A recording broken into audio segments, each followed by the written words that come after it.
Sebelumnya, kita melihat Mitsuya yang untuk pertama kalinya menunjukkan tato naga di kepalanya, yang seolah-olah menunjukkan kepada kita semua jika Mitsuya akan menggantikan peran dari Draken yang sudah mati.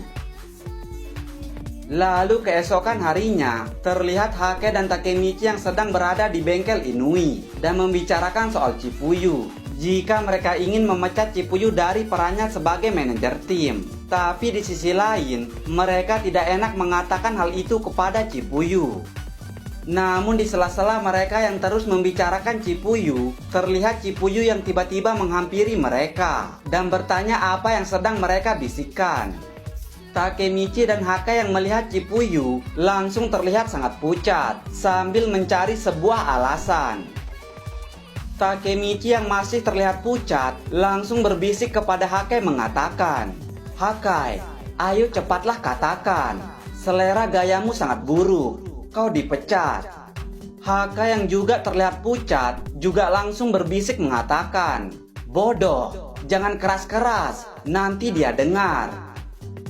Namun tiba-tiba Chifuyu langsung mengatakan bahwa ketika dirinya melihat Mitsuya di atas panggung, dirinya memikirkan sesuatu.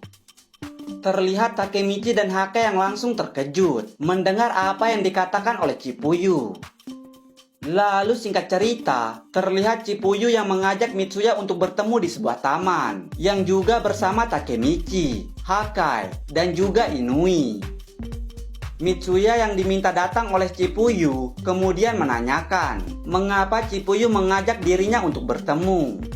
Chifuyu pun langsung mengatakan jika dirinya ingin Mitsuya menggantikan perannya sebagai manajer tim. Terlihat mereka semua yang langsung terkejut mendengar apa yang dikatakan oleh Chifuyu. Lalu tidak seperti kalian yang bahkan memperebutkan Power Ranger merah ketika masih kecil. Di sini Chifuyu dengan gentlenya mengatakan jika keterampilannya sebagai penasihat sangat jauh dibandingkan dengan Mitsuya, dan Mitsuya adalah orang yang lebih pantas untuk menggantikan dirinya. Terlihat Takemichi dan Hake yang langsung terpukau melihat Chifuyu yang mengakui kekurangannya. Lalu Mitsuya yang mendengar permintaan Chifuyu langsung menyetujuinya dan mengatakan dirinya akan mengganti seragam, logo, dan nama geng mereka. Chifuyu yang mendengar itu terlihat terkejut dan meminta Mitsuya untuk memikirkannya kembali. Namun terlihat Takemichi dan Hake yang sangat senang mendengar apa yang dikatakan oleh Mitsuya. Dan di sini terlihat Mitsuya yang kembali mengatakan bahwa mereka akan melawan geng Kantomanji. Jadi mereka harus serius. Chifuyu yang mendengar itu langsung mengatakan bahwa mereka sudah serius. Itu sebabnya dirinya membuat seragam dan nama geng yang sangat keren. Namun terlihat semua orang yang mengabaikan perkataan Chifuyu dan lebih mendukung apa yang dikatakan oleh Mitsuya. Bahkan di sini Inui yang mendengar perkataan Mitsuya terlihat sangat lega karena dirinya tidak perlu lagi memakai seragam menjijikan itu. Lalu setelah memutuskan itu semua, Mitsuya memberitahu Takemichi jika Pancin dan Payan juga akan bergabung dan dirinya akan segera melakukan pertemuan. Terlihat Takemichi yang sangat senang mendengar Pancin dan Payan juga ikut bergabung. Lalu di sela-sela pembicaraan itu, Inui juga mengatakan bahwa dirinya bertukar kabar dengan Angry dan Smiley. Dan Smiley mengatakan kenapa dirinya tidak diundang untuk ikut bergabung. Takemichi yang mendengar itu semakin terlihat sangat senang karena dengan bergabungnya si kembar, maka sekarang mereka berjumlah 9 orang. Lalu sambil mengajak tos ala Draken, Mitsuya mengatakan, "Anggota pendiri Takemichi, kami mengandalkanmu, Kapten." Terlihat Takemichi yang langsung tersenyum mendengar apa yang dikatakan oleh Mitsuya. Lalu setelah itu, Mitsuya bertanya kepada Takemichi, bukankah Takemichi juga akan mengajak satu orang lagi? Takemichi pun langsung mengiyakannya dan mengatakan dirinya tahu satu orang yang harus dia undang. Lalu beberapa hari kemudian, terlihat Takemichi yang menemui seseorang, dan ternyata orang itu adalah Takeyomi. Lalu sambil menghisap sebatang surya seperti biasanya, Takeyomi bertanya, apakah Takemichi mau bertemu dengan Senju? Takemichi pun langsung mengiyakannya dan mengatakan bahwa Senju tidak pernah mengangkat teleponnya. Takeyomi yang mendengar itu langsung menceritakan jika setelah peperangan tiga dewa, semangat yang dimiliki oleh Senju menghilang. Lalu Takeyomi pun meminta Takemichi untuk ikut bersamanya dan melihat langsung keadaan Senju. Terlihat Takeyomi yang mengajak Takemichi pergi ke suatu tempat, dan ternyata itu adalah markas Brahman sebelumnya. Jika kalian tidak ingat, itu adalah tempat ketika Takemichi dilantik oleh Senju dan tempat Brahman melakukan pertarungan ilegal. Terlihat Senju yang sedang duduk, yang sepertinya sedang merenungi dirinya yang saat ini sedang menganggur. Terlihat mereka yang kemudian berbicara, dan sepertinya Takemichi mengajak Senju untuk bergabung. Namun terlihat di sini Senju yang mengatakan, "Cukup Hanagaki, aku sudah mempelajari kesalahanku dari pertempuran itu. Aku sudah tidak mempunyai kesempatan menang melawan Maeki, bahkan Terano. Karena kekalahanku, Brahman sudah berakhir."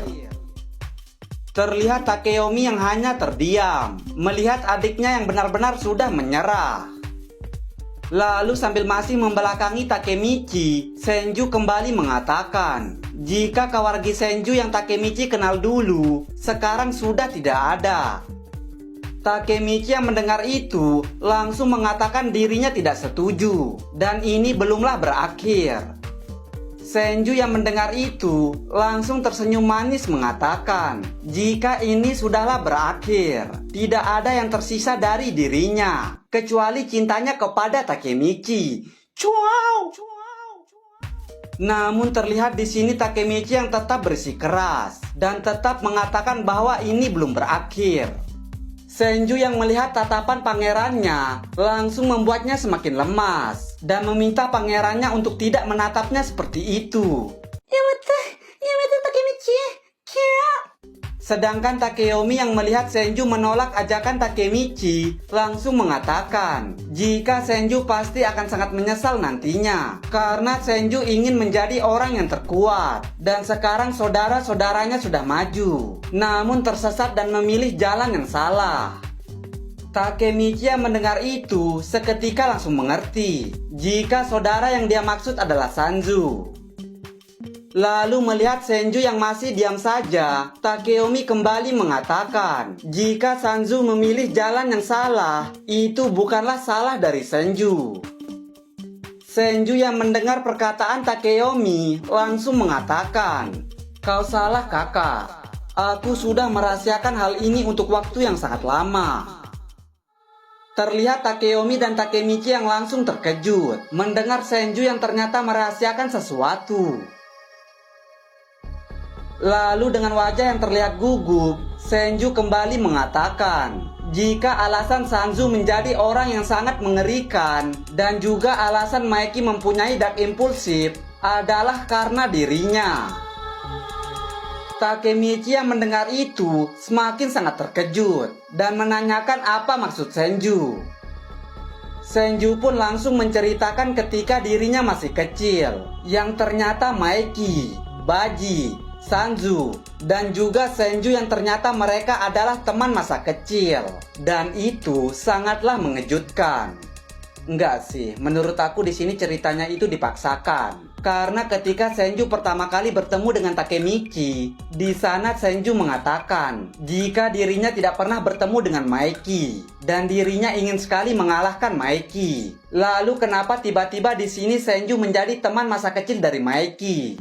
Tapi ya tetap saja, itu terserah dari pengarangnya. Jadi kita sebagai penonton hanya bisa menerima dan juga mengkritik. Oke, lanjut. Terlihat Maeki, Baji, dan Sanzu yang selalu berlari bersama-sama. Dan Senju selalu mengikuti mereka dari belakang.